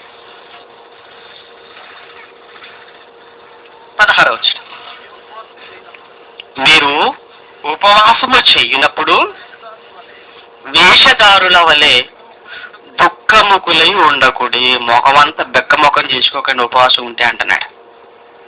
మనం ముఖమంతా పెట్టేస్తాం. ఎలా పెడతాం? 0 క్యాండిల్ బల్బులా ఉంటుంది. అప్పుడు మన ముఖం అలా ఉంటుంది. ఎందుకు? ముఖమంతా అలా పెట్టుకుంటే ఎవరైనా మనం అడగాలి, ఏంటి బ్రదర్ అలా ఉన్నారంటే మనం అప్పుడు చెప్పాలి ఏమని? వీళ్ళు ఇంటి డేస్ అండి ఉపవాసం అంటే వాళ్ళు అడగాలని మనం పోజు పెడతాం అనమాట. యేసుక్రీస్తు ఏమంటున్నాడు? మీరు ఉపవాసం ఉండినప్పుడు వేషధారుల వల్లే దుఃఖం ముఖం ఉండకూడదు. లోపల బాధ అయినా బయటికి మాత్రం మంచి స్మైలింగ్ ఇవ్వాలట. ఉదయం మానేశావు, మధ్యాహ్నం మానేశావు, కడుపంతా ఖాళీ, ఏమీ లేదు, నీరసం, అయ్యో అంటున్నావు. అయినా బయటికి మాత్రం ఎవరైనా కలిస్తే నవ్వుతూ మాట్లాడాలట. దుఃఖముఖం పెట్టుకోవద్దట. కానీ మనమండి కడుపు నిండా ఉన్నా మంచిగానే ఉన్నా వాడు మనల్ని అడగాలని మనం ఫోజు పెడతాం, వాడికి మనం ఉపవాసం ఉంటున్న సంగతి తెలియాలని. అలా ఉండట. ఎలా ఉండమంటున్నాడు? మీరు ఉపవాసం ఉండినప్పుడు దుఃఖముఖులై ఉండకుడి కిందకి వెళ్ళేసరికి తాము ఉపవాసం చేయించున్నట్టు కొంతమంది ఉంటారు కదా, తాము ఉపవాసము చేయించున్నట్టు మనుషులకు కనబడవాలనని అంటే వీళ్ళు ఎవరి కొరకు ఉంటున్నారు ఉపవాసం? దేవుడి కోసం కాదట, మనుషుల కోసం అట. మనుషులకు కనబడవలనని వారు తమ ముఖములను వికారం చేసుకుంటారట. ఓంకారం వచ్చినట్టు చూడగానే మనకి వికారం చేసుకుంటారట. ముఖమంతా ఆ ముఖంలోనే కనబడిద్ది ఉపవాసపు క్యాండిడేట్ అండి. అలా పెడతారటండి. అలా పెట్టమంటున్నాడా వద్దంటున్నాడా? అలా ఉండకుడి, అలా పెట్టకండి అంటున్నాడు. వారు తమ ఫలము పొంది ఉన్నారని నిశ్చయముగా మీతో చెప్పుచున్నాను. అయితే ఇదిగో ఉపవాసము చేయుచున్నట్టు మనుషులకు కనబడవలనని కాక రహస్యమందున్న నీ తండ్రికి కనబడాలంటే నీ ఉపవాసము కూడా రహస్యంగా ఉండాలి. అర్థమైందండి? రహస్యమందున్న నీ తండ్రికి తెలియాలంటే నువ్వు ఉపవాసం ఉన్న సంగతి అది రహస్యం, ఎవరికి తెలియకూడదు. అక్కడ ఉపవాసాన్ని ఎలా ఉండమంటున్నాడు యేసుక్రీస్తు? రహస్యంగా ఉండమన్నాడు. మనం ఏం చేసాం? బహిరంగంగా ఈ ఉపవాస దినాలు ప్రపంచం మొత్తానికి చెప్పేశాం క్యాలెండర్లలో. అంతే కదండి, అందరికీ తెలిసిపోయింది. క్రైస్తవులకి డేస్ అన్న సంగతి. అంటే ఏం చేసాం? ఆయన రహస్యం అంటే మనం పబ్లిక్ చేశాం. రహస్యంగా ఉండమంటే మనం అంతా మరి ఏంటి? మనం చర్చిలో ప్రకటనలు, ఇవి సరిపోలేదన్న కరపత్రికలు, వాల్ పోస్టర్లు, సంపూర్ణ రాత్రి ఉపవాస ప్రార్థన కూడిక, సంపూర్ణ రాత్రి ఉపవాస ధ్యానము అవసరమా? ఆయన సీక్రెట్ గా లేరా బాబు అంటే లేదు, గోడకెక్కించేస్తానని గోడకెక్కించేసాడు, ఫ్లెక్స్లు ఇచ్చేసాడు, బ్యానర్లు కట్టించేసాడు, వాల్ పోస్టర్లు అంటించేసాడు, కరపత్రికలు ఇచ్చేస్తున్నాడు, పబ్లిసిటీ ఇచ్చేస్తున్నాడు. ఏంటండి ఇది? టీవీల ప్రకటనలు. ఇది అసలు వద్దంటున్నాడు. నువ్వు చేసేదో చేయాలి, దేవునికి తెలియాలి, ఎవరికి తెలియకూడదు. అలా ఉంటానంటే దేవుడికి తెలియటం పక్కన పెట్టారు, అందరికీ తెలియటం ముఖ్యం అనుకున్నారు. అందరికీ తెలియటం ముఖ్యం. ఇప్పుడు నేను ఉపవాసం ఉన్నానని, నేను ఉపవాస భక్తునన్న సంగతి అందరికీ తెలియాలి అని ప్రకటించేసుకుంటున్నాడు.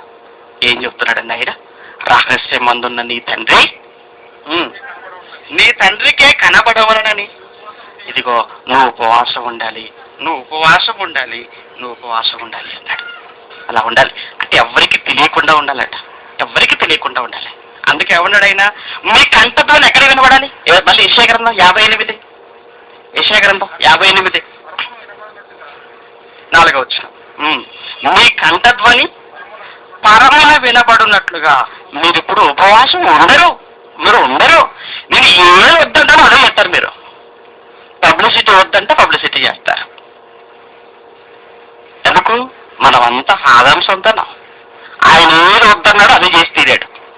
మనం కూడా అంతే, ఆయన వద్దన్నది వేస్తాం. అందుకే మీ కంఠధ్వని పరమున వినబడినట్లుగా మీరు ఇప్పుడు ఉపవాసం ఉండరు. అయితే అట్టి ఉపవాసం నాకు అనుకూలమా? లేదు, మీకు అనుకూలం. అది మీకు అనుకూలంగా ఉంటున్నారు ఉపవాసం. నాకు అనుకూలంగా ఎవరు ఉంటున్నారు? నాకు అనుకూలం కాదు, మీకు అనుకూలం. డేట్ మీరే ఫిక్స్ చేసుకున్నారు, ఎప్పుడు ముగించాలో మీరే ఫిక్స్ చేసుకున్నారు, ఎలా ఉండాలో మీరే ఫిక్స్ చేసుకున్నారు, ఎప్పుడు ఉండాలో మీరే ఫిక్స్. అంత మీ ఇష్టమే. అట్టిది నాకు ఇష్టమా? అట్టిది నాకు అనుకూలమా? లేదు. మీకు ఇష్టమైనట్టుగా ఉపవాసం ఉంటూ, మీకు అనుకూలంగా ఉపవాసం ఉంటూ నాకు అనుకూలం అని మీరు అనుకుంటున్నారు కదా, ఇక లేదు, లాభం లేదు. నేను చెప్తాను, ఇక నాకు అనుకూలమైనది ఏంటో నేను చెప్పకపోతే మీరు ఇంకా ఎక్కడికో వెళ్ళిపోతారు. అందుకే ఇక నాకు అనుకూలమైన ఉపవాసాన్ని ఏంటో మీకు చెబుతాను అని కిందికి రాగానే దేవుడు తనకు అనుకూలమైన ఉపవాసాన్ని చెబుతున్నాడండి. ఇప్పుడు తనకు అనుకూలమైంది. ఇప్పటి వరకు మనకు అనుకూలం ఏంటంటే ఒక రోజు నిర్ణయించుకోవటం, ఒక భోజనం మానేసుకోవటం, గోనబట్ట కట్టుకోవటం, బోర్లలో కూర్చుంటూ పోవటం, ఇదే ఉపవాసం అనుకున్నారు అప్పటి వరకు. ఇప్పుడు మనం కూడా. కానీ దేవుడు అంటున్నాడు, ఇది కాదు, నాకు అనుకూలమైనది ఏంటో నేను ఇప్పుడు చెబుతున్నాను అని. కిందికి వెళ్ళేసరికి ఏమన్నాడు చూడండి, 6వ వచనంలో, ఇదిగో దుర్మార్గుడు కట్టిన కట్లను విప్పటం. దేవుడు తనకిష్టమైన ఉపవాసాన్ని గురించి మాట్లాడుతున్నాడు. ఇప్పుడు దేవుడికి ఇష్టమైన ఉపవాసాన్ని చెబుతున్నాడు. ఏమంటున్నాడు? దుర్మార్గుడు కట్టిన కట్లను విప్పుట. దుర్మార్గుడు కట్టిన కట్లను విప్పటం అంట. ఇదేంటంటే, ఎవరండి దుర్మార్గుడు? లాడెన్ గాడా? దుర్మార్గుడు కట్టిన కట్లను విప్పటం అంట. అంటే దుర్మార్గుడు ఏం చేశాడట? కట్లు కట్టేశాడట. దుర్మార్గుడు అందరినీ కట్లు కట్టాడు. అందుకే ఆ కట్లలో ఉండి రాలేకపోయారు. అంతే కదండి మరి. అంటే రాలేని వారందరినీ కూడా అది ఏం చేసిందనమాట, మంచి ఫెవిక్విక్తో కట్టేసిందండి. అది అందరినీ కూడా చక్కగా ఉంచిపోయింది అది. అందుకే రాలేదు. అయితే ఆ దుర్మార్గుడు కట్టిన కట్లను ఏం చేయాలంటే ఇప్పుడు విప్పేయాలట. ఎవడా దుర్మార్గుడు? సాతానండి, అపవాది. అంటే దుర్మార్గుడు కట్టిన కట్లను విప్పటం దేవుడికి అనుకూలమైన ఉపవాసం అట. అందుకే యేసుక్రీస్తు కూడా ఈ భూమి మీదకి వచ్చి దేవునికి ఇష్టమైన ఉపవాసాన్ని యేసుక్రీస్తు చేసినట్టుగా మనం చూస్తాం. దుర్మార్గులు కట్టిన కట్లను యేసుక్రీస్తు కూడా విప్పాడండి. అక్కడ విప్పాడండి. లూకా సువార్త 13వ అధ్యాయం 16వ వచనాన్ని మనం చూడగలిగితే,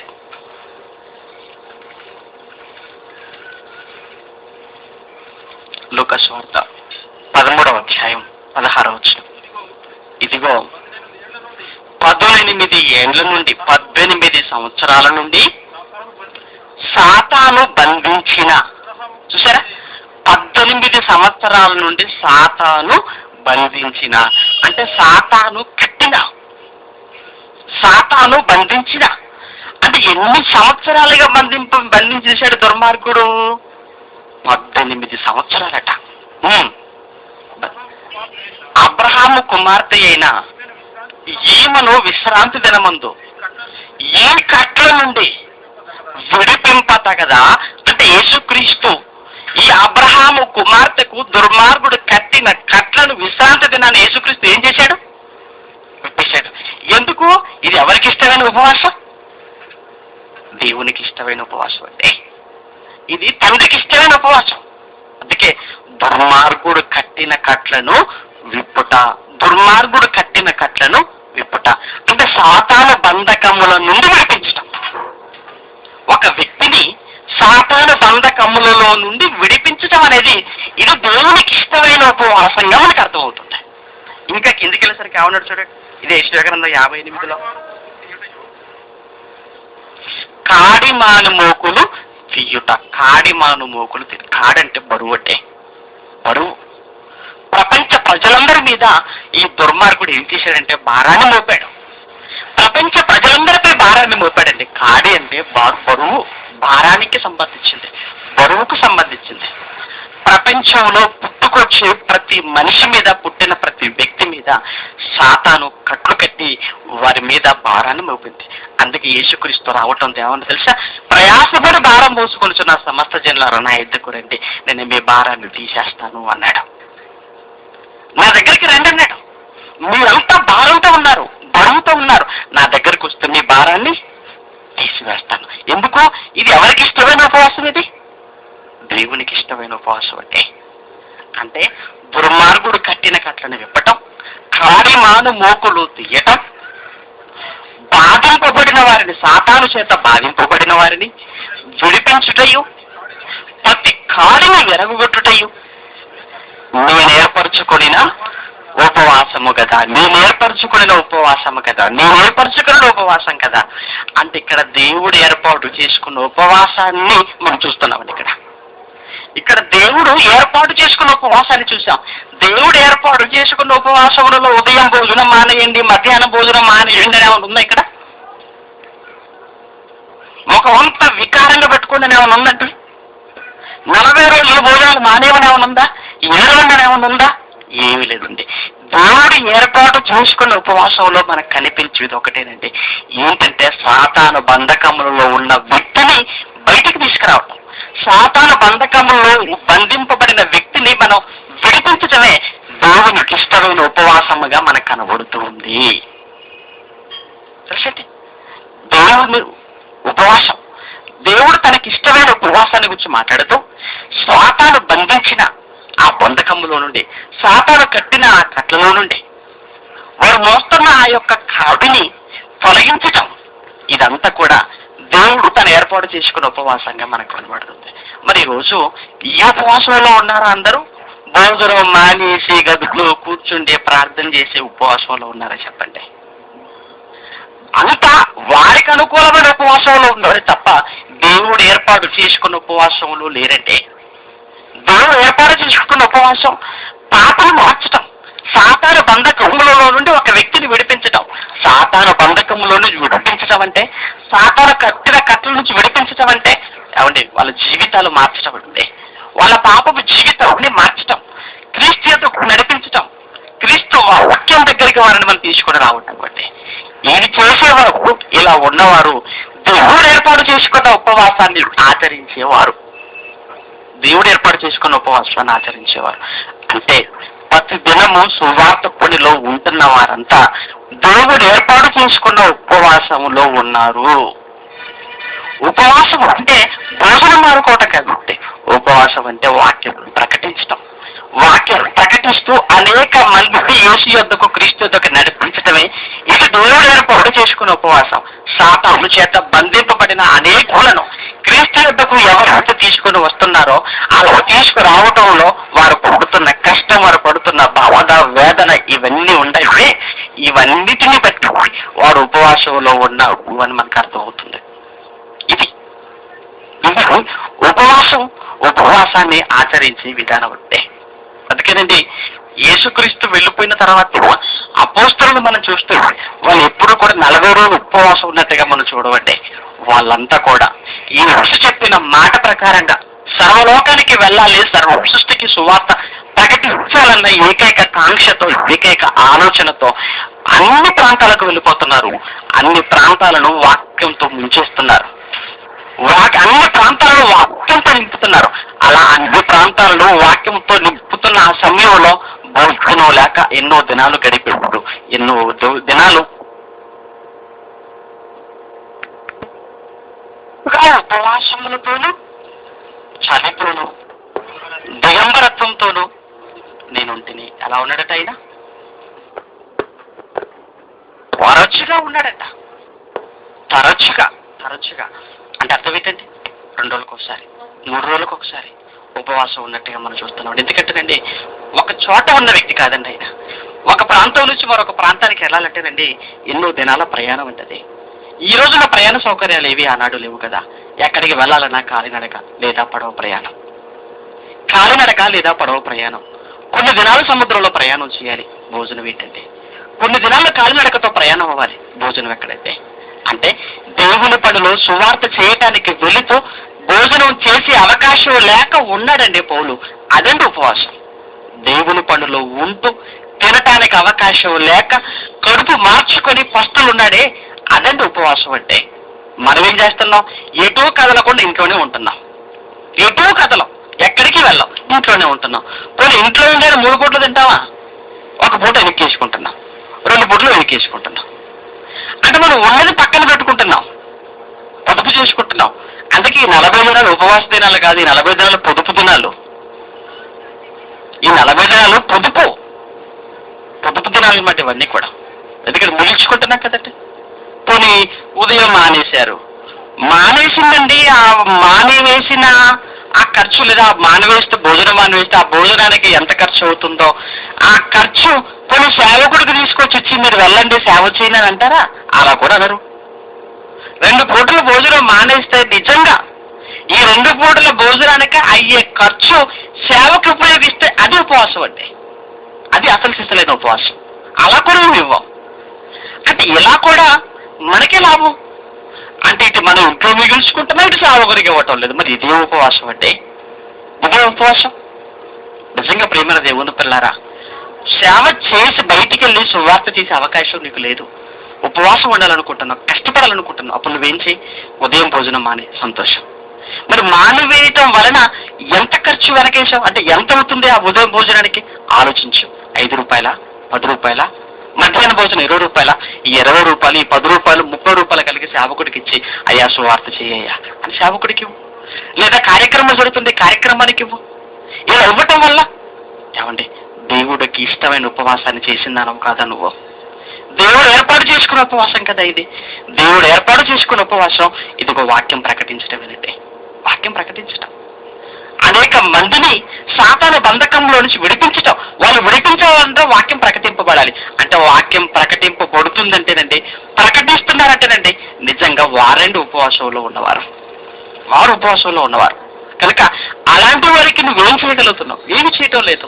అలాంటప్పుడు నువ్వు ఉపవాసం ఉన్నట్టుగా ఎలా పరిగణలోకి తీసుకుంటాడు దేవుడు? కనుక ప్రేమను దేవుని పిల్లలారా, నీ అవసరాలు పక్కన పెట్టుకొని, నీ అవసరాలు పక్కన పెట్టి దేవుని కార్యక్రమాల కూడా కోసం నువ్వు ఇవ్వగలిగితే అదేనండి దేవునికి ఇష్టమైన ఉపవాసం. అది దేవుని సంతోషపెట్టేది, అది దేవుని ఆనంద పెట్టే ఉపవాసం తప్ప ఇలా చేయక నువ్వు ఎలా చేసినా అది నీ తృప్తి కోసం, నువ్వు ఆనందపడటం కోసమే తప్ప దానివల్ల దేవుడికి మాత్రం ఇసుమంతైనా కానీ ఉపయోగం లేదండి. దేవునికి ఎలాంటి ఉపయోగం లేదు, దేవునికి ఎలాంటి ఉపయోగం లేదు. అందుకే ఏమన్నాడు? తరచుగా అన్నాడండి. పౌలు గారి జీవితంలో తరచుగా వచ్చాయి. ఆయన పోయి నడుచుకోవలసిన వారం మనం. అంటే మన జీవితంలో కూడా ఉపవాసాలు అనేవి తరచుగా రావాలి తప్ప ఏమండి సంవత్సరం 40 రోజులు రావటం కాదండి. తరచుగా తరచుగా ఎప్పుడు వస్తాయి? మన సువార్తలో ఉన్నప్పుడు. తరచుగా మన సువార్తలో ఉండాలి. ఎప్పుడు సువార్తలో ఉండాలి? అప్పుడే మన జీవితంలో ఉపవాసాలు అనేటివి మన జీవితంలోకి వస్తాయి. అందుకే తరచుగా ఉపవాసములతోనూ అన్నాడంటే, ప్రేమ దేవుని పిల్లరా, ఆయన పోయి నడుచుకోవాలి. ఆయన ఎలా ఉన్నాడంటే తరచుగా ఉపవాసం. ఎందుకు తెలిసింది? ఆయన సమయం అనక అసమయం అనక వాక్యాన్ని ప్రకటించాడంటే, సమయం అనక అసమయం అనక వాక్యాన్ని ప్రకటించాడు. అదే విషయాన్ని తిమోతికి చెప్తున్నాడు. నాయన తిమోతి, నేనే ఆలస్యంగా వచ్చాను నాయన క్రీస్తు దగ్గరకు, నేనే ఆలస్యంగా తెలుసుకున్నాను. నేను తెలుసుకున్న తర్వాత కదా నువ్వు వచ్చింది. అంటే అప్పటికి నీ జీవితంలో కూడా కాలం అంతా కూడా వృధా అయిపోయింది. ఇప్పుడు నువ్వు సమయంలోనే చేస్తాను సువార్త అంటే కుదరదు. ఇప్పుడు నువ్వు కూడా సమయం అనక అసమయం అనక సువార్త చెయ్యాలి. సమయంలో చేయలేదు కనుక ఇప్పుడు అసమయంలో కూడా నువ్వు చేయాలి. నేను సమయంలో చేయలేదు కనుక ఇప్పుడు నేను అసమయంలో కూడా దేవుని కొరకు కష్టపడుతున్నాను. ఇప్పుడు టైం పెట్టుకోవద్దు, రోజు పెట్టుకోవద్దు. ప్రతి సమయంలో, ప్రతి క్షణం, ప్రతి దినము దేవుని పనిలో ఉండాలి, సువార్త చేసే పనిలో ఉండాలి. ఇలా సువార్త చేయుటలో మనకు వచ్చే కష్టాలు, బాధలు ఇవన్నీ మనం అనుభవిస్తున్నప్పుడు సాక్షాత్తు పరలోకంలో కన్న తండ్రి ఎంతో ఆనందపడుతుంటాడు. అందుకే ఉపవాసం అనగానే ఉన్నది మానుకోవటం కాదు, ఉన్నది తినకుండా ఉండటం కాదండి. సేవలో లేకుండా ఉన్నప్పుడు నువ్వు అనుభవించడం అనేది ఉందే, తినకుండా ఉండటం, అదండి ఉపవాసం అంటే. ప్రేమల దేవుని పిల్లరా, దేవునికి ఇష్టమైనదండి, దేవునికి ఇష్టమైంది ఆయన వాక్యం ప్రకటించడం. అందుకే చెప్పాను కదండి, ఉపవాసము అంటే కొంతమంది ఏమంటున్నారంటే ఉపవాసం అంటే దేవుడికి సమీపంగా ఉండటం అంట. వద్దని అర్థం. ఉపవాసం అంటే దేవుడికి సమీపంగా ఉండటం. కొన్ని ఉపవాసాలు ఎన్ని రోజులు? 40 రోజులు. అంటే ఎన్ని రోజులు సమీపంగా ఉంటారంటే దేవుడికి? మరి మిగతా రోజులో అంటే ఉపవాసం అంటే దేవుడికి సమీపంగా వాసం చేయటం. ఎన్ని రోజులు అంటే 40. అంటే దేవుడికి సమీపంగా 40 రోజులట. మిగతా 325 రోజులు ఎవరికి సమీపంగా ఉంటారనమాట? అంటే దేనితో సహవాసం ఎక్కువ? దేవుడితోనా దెయ్యంతోనా? దానితోనే సహవాసం ఎక్కువ. దానితోనే అంతే కదండి. మరి అంటే నిజంగా మీరు దేవుడు అంటే ప్రేమ కలిగిన వాళ్ళైతే, భక్తి కలిగిన వాళ్ళైతే 325 రోజులు ఉపవాసాలు ఉండి 40 రోజులు మరి బయట ఉండొచ్చు కదండి. అలా ఉండరు, మరీ ఎక్కువైపోతాయి. అందుకే కరెక్ట్గా 40. ఈ 40 అంటారు బైబిల్ 40 ఎక్కడున్నా తీసుకోవటం, ఈ 40 గురించి మాట్లాడుకోవటం, అంతకు మించి ఇంకేమీ లేదండి. ప్రేమను దేవుని పిల్లరా, 40 కాదండి, దేవుని కోసం ప్రతిరోజు ఉండాలి, ప్రతిరోజు పనిలో ఉండాలి. పనిలో ఉంటే ఆటోమేటిక్గా ఇవన్నీ కూడా మన జీవితంలో అలవాటైపోతాయండి. అందుకే సమయం అనక అసమయం అనక ప్రయాసపడు తిమోతి అని తిమోతికి ఉత్తరం రాస్తూ పౌలు హెచ్చరిస్తున్నాడు. ఆ పౌలు బ్రతికిన ప్రకారంగానే మనం కూడా బ్రతకాలి. ఆయన పోలే మనం నడుచుకోవాలి. ఆయన తరచుగా ఉన్నాడు, ఆయన ప్రతిదినము సేవలో ఉన్నాడంటే, ప్రతిదినము తండ్రి పనిలో ఉన్నాడు. కనుక ప్రేమల దేవుని పిల్లలారా, దేవునికి ఇష్టమైన ఉపవాసం అది మనకు కష్టమైన చేయక తప్పదు. పరలోకం కోసం దేవుడికి ఇష్టమైన ఉపవాసం మనం కష్టమైన కానీ మనం చేయక తప్పదండి. మనకిష్టమైన ఉపవాసం మనం చేసామా, దేవుడు కష్టం, ఆ తర్వాత మనకు నష్టం. దేవునికి కష్టం, ఆ తర్వాత నష్టం మనకే రండి, నష్టం మనకే. కనుక ప్రేమల దేవుని పిల్లరా, ఎప్పుడు మన ఇష్టానుసారంగా మనం ఆలోచించకూడదు. మనకిష్టమైనది దేవుడి ఇష్టమని ఎప్పుడు మనం ఆలోచించకూడదంటే, దేవునికి ఇష్టమైనది మనకు కష్టమైన చెయ్యాలి, నెరవేర్చాలి, ఆ తండ్రిని ఆనంద పెట్టాలి, ఆ లోకానికి మనం వెళ్ళాలంటే యేసు అలానే బ్రతికాడు కదండి. యేసు కష్టపడ్డాడు, తండ్రి ఆనందపడ్డాడు. యేసు ప్రతిదినము రోధించాడు, ఆయనను చూసి దేవుడు నేను ఆనందపడుతున్నాను అన్నాడు. ఆయన ఆనందపడటం కోసం ఈయన కన్నీళ్ళు కార్చాడు, ఆయన ఆనందం కోసం ఈయన దుఃఖపడ్డాడండి. అవును, అలాంటప్పుడు ఆయన పిల్లలం కదండి మనం కూడా. యేసుక్రీస్తు లాగానే మనం పిల్లలం. ఆయనే కన్నాడు, మనల్ని కన్నాడు. యేసేమో తండ్రి ఆనందాన్ని కోరుకున్నాడు, ఈయన దుఃఖపడ్డాడు. అలాంటప్పుడు నిజంగా ఆ దేవుని పిల్లలమే మనం కూడా అయినప్పుడు, ప్రేమ దేవుని పిల్లలరా, మనం కూడా అలానే తండ్రి మీ ఆనందం కోసం మేము కష్టపడతాం, మీ ఆనందం కోసం మేము రోధిస్తాం, మీ ఆనందం కోసం మేము కన్నీళ్ళు కార్చుతాం, మీ ఆనందం కోసం ఎంత మందినైనా మీ వద్దకు నడిపిస్తాం అని మనమంతా ఒక నిర్ణయానికి రాగలిగి ప్రతి దినం ఆ పనిలో మనం ఉన్నప్పుడు నిజంగా పరలోకంలో ఉన్న తండ్రి సంతోషపడతాడండి. కనుక ప్రేమ దేవుని పిల్లరా, ఉపవాసం ఉండే విధానం, నిజంగా ఉపవాసం అంటే ప్రతిరోజు సువార్త చేయటమే ఉపవాసం అంటే. ప్రతిరోజు సువార్త చేయటం, సువార్త చేయటంలో మన వంతు సహకారాన్ని అందించటం, చేసేవారికి సహకరించటం, ఇవన్నీ తండ్రి పనిలో మరి బాగా, ఇదంతా తండ్రి పనిలో భాగపడ్డాయి. కనుక ప్రేమన దేవుని పిల్లరా, దేవుని పనిలో లేక, పాపిని మార్చే పనిలో మనం లేక, ఎన్ని కార్యక్రమాలు చేసినా, ఎన్ని పనులు చేసినా వాటి వల్ల దేవుడికి మాత్రం సంతోషం ఉండనే ఉండదు. వాటి వలన దేవుడికి ఏమాత్రం సంతోషం ఉండదండి, ఏమాత్రం కూడా. ఇక దేవుడి పనిలో ఉంటూ మనం కష్టపడుతున్నామని కూడా ఎవరికి మనం చెప్పుకోకూడదండి, చాలా మంది అండి నేను పని చేస్తానండి, చాలా కష్టపడుతున్నానండి అని చాలా మంది చెప్పుకుంటుంటారు. అది కూడా మంచిది కాదండి. ఎందుకు తెలుసా అండి, దేవుడి కొరకు నువ్వు చేసేది అసలు నీ అవయవాలలో ఒక అవయవం చేసేది మరో అవయవానికి తెలియకూడదు అన్నాడు. అవునా?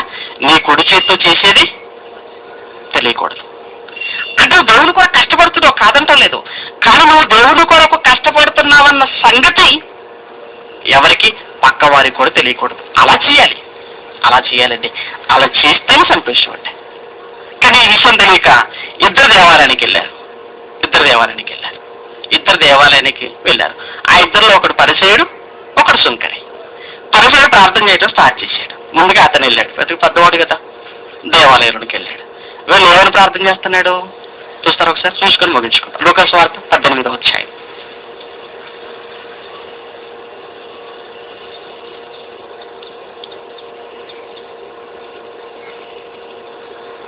లూకాసు వార్త 18వ అధ్యాయం 10వ వచనం.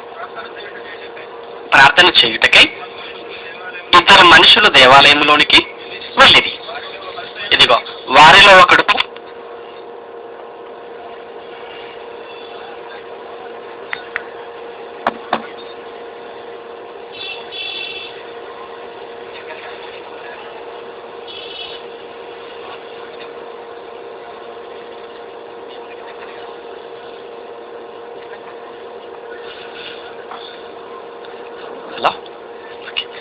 లూకాసు వార్త 18వ అధ్యాయం 10వ వచనం.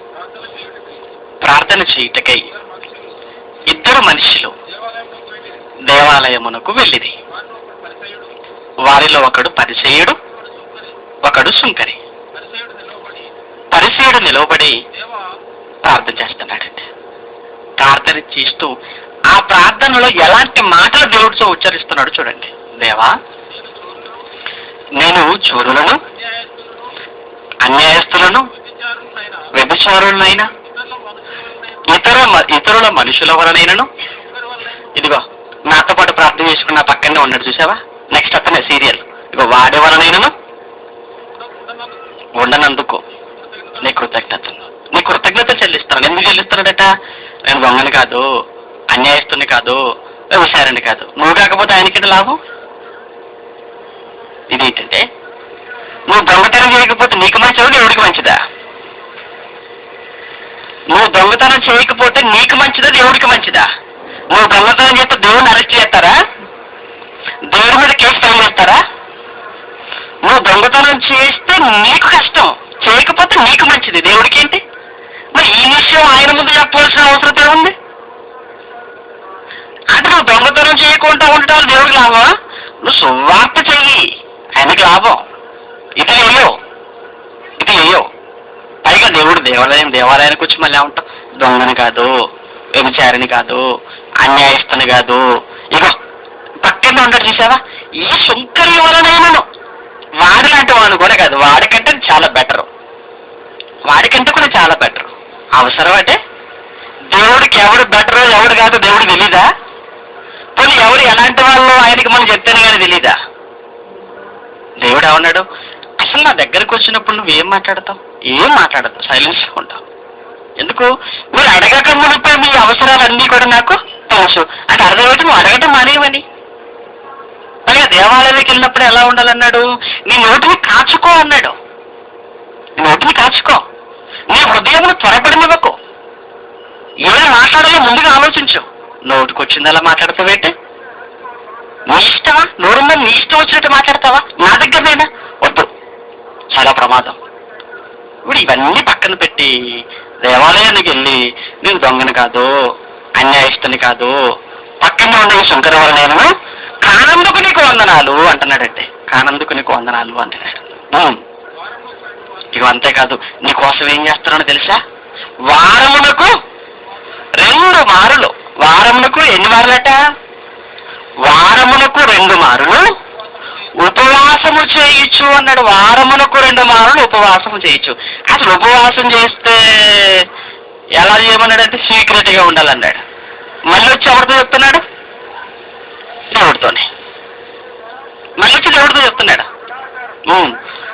నేను వారమునకు 2 మారులు చేస్తా. వారానికి 2 సార్లు అంటే సంవత్సరానికి లెక్కేసుకో దేవుడు ఎన్నిసార్లు అవుతుందో. వారానికి 2 సార్లు ఉంటున్నాడు, సంవత్సరానికి లెక్కేసుకో 53 × 2 106 రోజులు ఉంటున్నా. అట్లా 30 సంవత్సరాలకు వేసుకో ఎన్ని రోజులు ఉన్నాను ఉపవాసాన్ని. ఒక్కసారి ఆలోచించు, దేవుడా ఎంత కష్టపడుతున్నా నీకోసం, ఎన్ని రోజులు ఉపవాసం ఉంటున్నాను. ఏంటి ఉపవాసం? ఎందుకోసం ఉంటున్నా? నీకోసం. అమ్మాయి పరీక్షల్లో పాస్ అవ్వాలని, ఉద్యోగం రావాలని, పిల్లలు పుట్టాలని, ఎందుకోసం ఉపవాసం ఉంటున్నావు?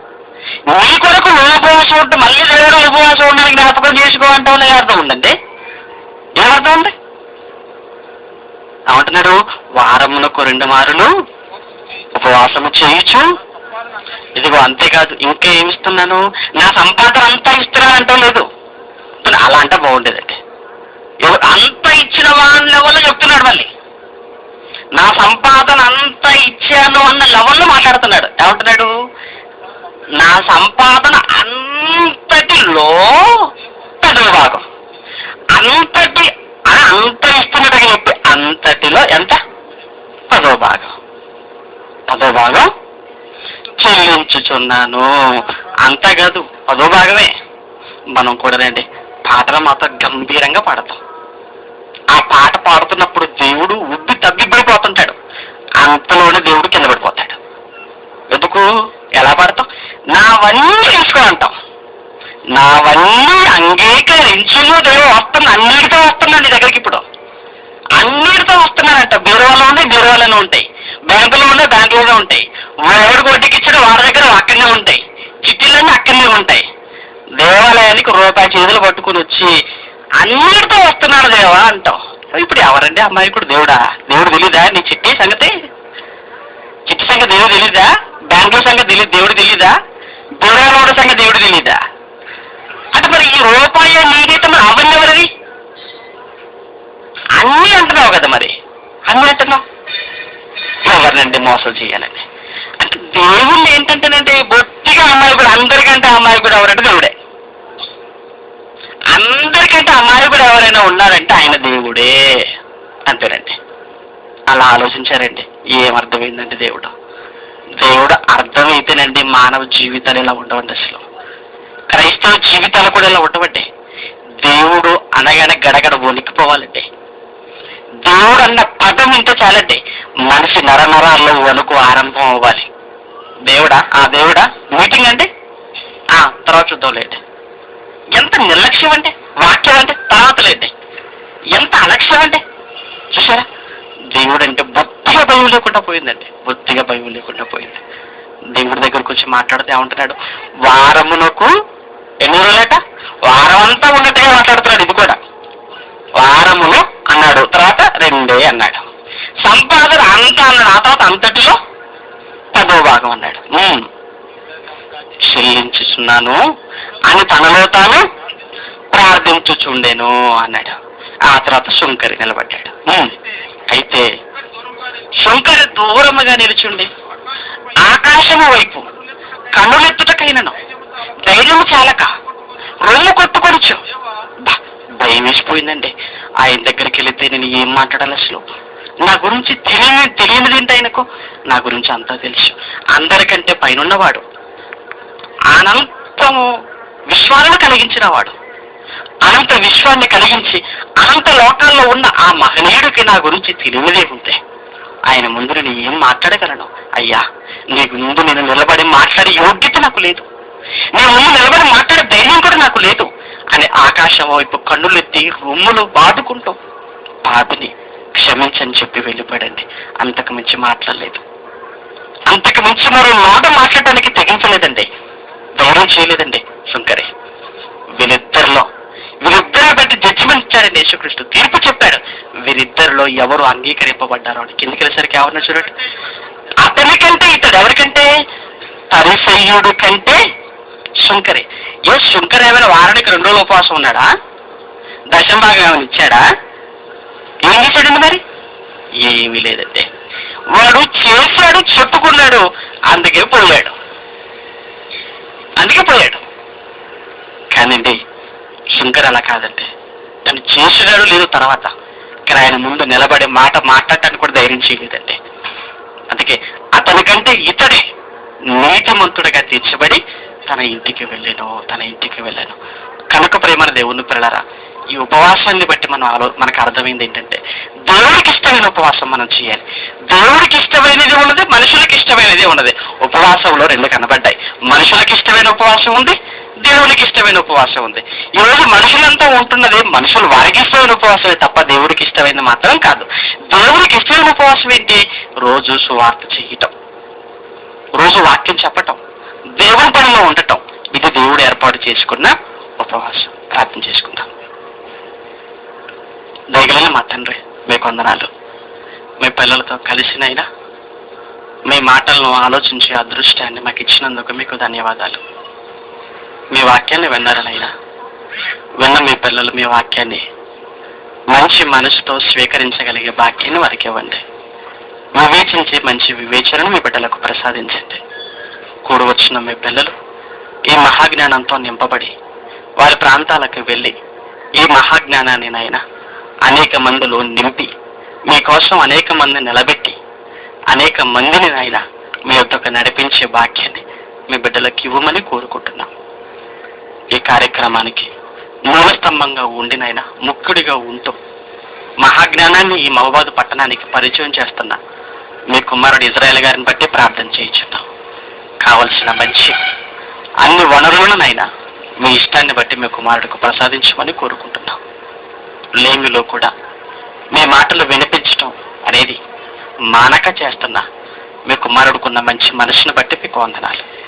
కూడి వచ్చిన మీ పిల్లలందరినీ కూడా మీరు దీవించండి. ఈ మహాజ్ఞానానికి మీ పిల్లల ముగ్ధులయ్యే అదృష్టాన్ని కూడా వారికి ఇవ్వండి తండ్రి. జరగనైన 2వ తరగతిలో కూడా మీ సహాయాన్ని అందించండి. అనేకమైన అద్భుతమైన మంచి మాటలు మాకు వినిపించండి. క్రీస్తు నామాన్ని ప్రార్థన అడుగుతున్నాము తండ్రి. ఆమేన్.